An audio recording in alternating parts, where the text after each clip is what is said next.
So the name of our company, Liberty and Justice, has always been our manufacturing company in our factory in Liberia.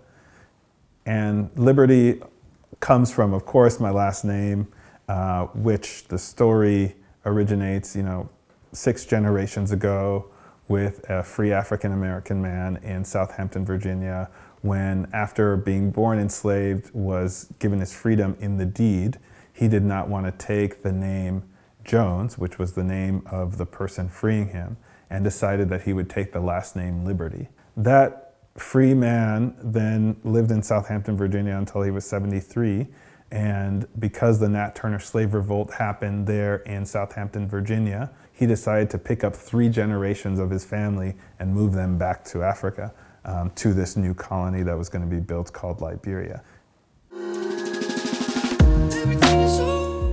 My name is Chid Liberty.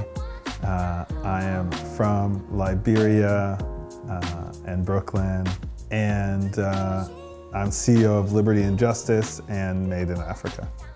Most of my childhood was actually spent between West Africa. I'd only spent my first 18 months in Liberia, was born there, and then I grew up between Germany and the United States. So in many ways, because I hadn't been back in Africa, I was much more of a European or American kid than I technically was African.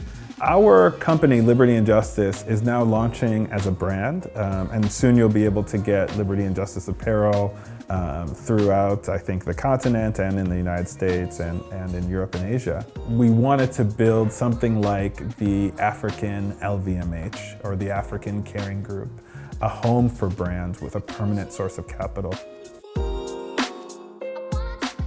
What I started to realize is that whenever a Black-owned brand reached some measure of success, Rockaware, Sean John, whatever it is, it would, because the entrepreneur needed to have some type of liquidity event, they needed some cash, so they would sell it on to somebody, usually not of our culture, a big holding company, parent company, merchandising company. So what if we could come up with our own group that could take brands through their whole life cycle and renew them? And that's what Made in Africa is. So think of Made in Africa as a top brand. It's not a brand, it's more of an organization. And then Liberty and Justice is one of the brands and one of the manufacturers in that organization. So I married very well. I married Georgie Badiel, now Georgie Badiel Liberty, Miss Africa 2004, Miss Burkina Faso 2003. She's also a fantastic chef. I'm eating Liberian jollof, I'm eating plakele, I'm eating all of these different things from all of the different countries because she's learned how to cook it. There is no doubt in the world that Liberia makes the best jollof rice. You can say that sometimes we'll give a shout out to the Senegalese for their chebujen, yes, yes, yes. But if we're talking about jollof, it can only be Liberia. Maybe second we'll put Sierra Leone. I don't even know why we keep Nigeria and Ghana in the mix, because it's just tomato paste on rice. It's just tomato rice. Brooklyn has been, for me, just one of those magical places, like San Francisco, for instance, where people are really smart, but like your ability to be in a conversation with like 50 super talented creatives just by showing up at a certain event isn't really true, but you can basically count on that on Brooklyn. I mean, you go to any event, whether it's African Chop House, whatever it is, and you're gonna be surrounded by some of the most talented people in the world. My favorite place to eat in Brooklyn might at the moment be St. Ambrose right now, which I really love, and Meadow Sweet, which gets great for brunch.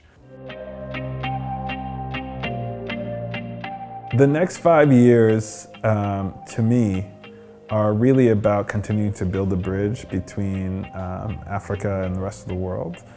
Particularly Africa and African Americans. I feel like I have a special place for doing that, being Liberian, having family history both in the United States, pre-Civil War, and African. Both my grandmothers are indigenous Liberians. So consider myself to be of both cultures 100%. So continuing to build that bridge. And what that'll look like for me likely is, continuing to look at buying companies, partnering with brands to elevate them both here in the US, but also on the continent and potentially in Europe.